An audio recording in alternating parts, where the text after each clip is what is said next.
The Gates of Horn and Ivory, by Francis Rosenfeld. Chapter 5.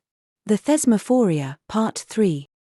To say that everybody woke up the next day nursing a headache would be an understatement. The wine and the herbs left a parting gift, a vicious nausea, amplified to epic levels by the main part of the ceremony.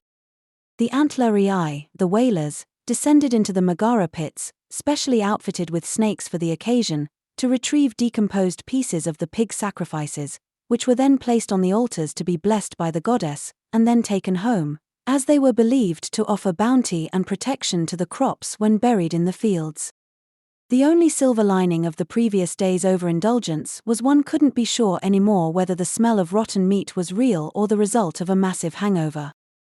Through the headaches and bleary-eyed confusion of the morning after, the celebrations continued, however, libations, dances, obscene language and all, and actually helped the participants feel better, because it provided them with a cure in the guise of the hair of the dog that bit them. The third day was all about fertility, and honoring Calagenia, the goddess of childbirth, for protecting those in labor, nursing mothers, and the well-being of their infants. They never missed out on enlisting Demeter and Persephone's help in the matter as well, since childbirth, the most perilous endeavor any woman would ever go through, and which cost so many their lives, needed all the help it could get.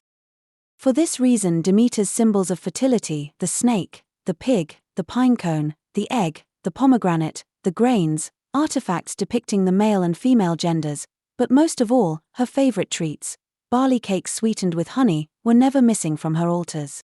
The celebrations continued until early afternoon, when the foods left from the feast were donated to the poor and the women went back to their homes to resume their modest roles of wives and mothers, while Persephone and Demeter made their way back to Olympus for a well-deserved rest.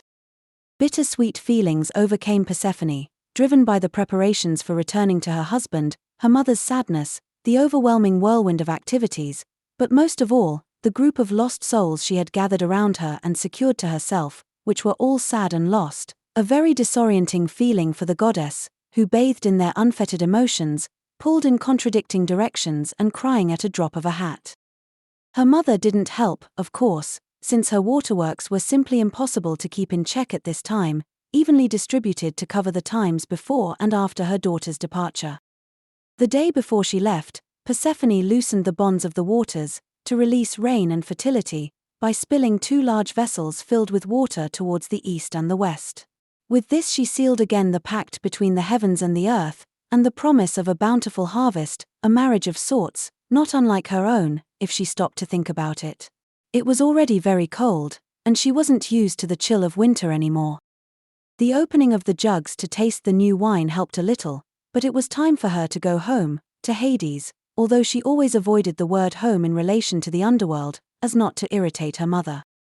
In the bustle of sowing and harvest and blessings of marriage and children and fertility and womanhood she had very little time to herself, but during the few moments of quiet contemplation she missed Hades, and the peace of her home, her beautiful gardens, and if she wanted to be honest, being an all-powerful queen. On earth she would forever be her mother's daughter, and although she felt comforted by the doting and attention of the latter, she continued to be treated like a child who needed a grown-up to guide her in every way. She could never command the respect and authority she had been given, as queen of 1/3 of reality. Sweet, delicate, and innocent as she looked, Persephone was an almighty goddess with power over life and death, over people and the world of plants, and in her home in the underworld she wielded that power in the absolute, being both loved and feared by her subjects, whose fates she decided. Few people ever pondered this, but all the wealth of the world actually came from Hades, the useful and precious metals, the gems, the crops, the soft stone for erecting temples and statues, the coal for the fires. The underworld was an embarrassment of riches, which Persephone administrated with confidence and skill, like the grown-up goddess she really was. For all the people who knew her as a young girl she had remained stuck at that age, and because, like all the gods, she didn't age, they assumed she was the same naive girl she was back then, not the mature and authoritative queen she had become.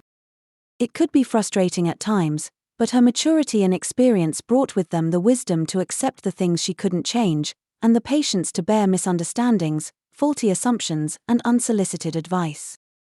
She had a sudden craving for pomegranates, the sweet and fragrant ones that grew in her grove. Of all the riches of the underworld, contentment and peace were the ones she found priceless. Nobody in the world of the living was ever satisfied. No matter what they had, they always wanted better, more, different. An exhausting chasing after the wind and looking over the fence to covet other people's gardens. A more dynamic experience, to be sure, and one enjoyable at times, if one didn't mind the monster hangovers and the exasperating indignity of the blood sacrifices. Even the gods couldn't escape this affliction of the spirit, the endless coveting of what they didn't have, and always looked for ways to one-up each other, constantly engaged in ego-driven feuds and empty dalliances. She closed her eyes to enjoy the beauty of her beloved gardens, whose image appeared into her mind with crystal clarity. She spent a little time there, assessing the well-being of the trees and making lists of tasks that needed to be done. She wondered why she never added that gazebo she always wanted, and planned to organize having one built as soon as she felt well rested. The trip back to the underworld was always long and tiring, no matter what route she took. This year, she decided to go back through Tenerum, so she wouldn't have to add crossing the Adriatic on a ship to an already lengthy journey. Hades was going to feel rather empty with the departure of 2,000 souls, something else to get used to, but she refused to get sad. People seemed to like it better above ground. This commute of hers, between worlds, took its toll each year, when she had to readjust to living in one place or the other, and on her first days back she saw her life disconnected and surreal, like experiencing a vivid dream. Both life and death were dreams from which one could not wake up, one could only trade one for the other until the end of time. She couldn't help wonder what was outside this endless wheel of life, and if anyone ever managed to get off it, because, for all she knew, nobody did, not even the gods. The only thing she was sure was coming from outside of it were the figments from the land of dreams, which seemed to materialize out of nothing and disappear into nothing without warning, but which looked, felt and acted as solid and believable as anything else around them between these defining events. What differentiates a true dream from a deceiving one if neither one is real? If reality was nothing but a dream, it was nice enough for her, and she was grateful for the blessings the Moirai saw fit to shower upon her, most of all an existence filled with love and purpose, acting in good balance with each other. The truth remained that having two real homes, as both her mother and her husband insisted she did, was the same as having no real home at all. That was the sacrifice required of her, and one she reluctantly accepted, to live in two worlds and not really belong in either.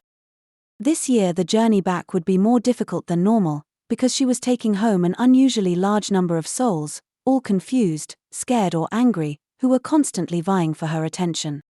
She could sense them everywhere now, in the chaotic meanderings of flames, in the mournful sounds of the rain, out of the corner of her eyes, as passing shadows. She could feel the gate to the underworld was open, eagerly awaiting her return. She was looking forward to see herself relieved of her spiritual labor, after all the lost souls had been granted forgetfulness and peace, so she could wander quietly into the hall of hypnose and snuggle on one of those comfortable benches with silk-upholstered pillows for a well-earned and much-needed nap.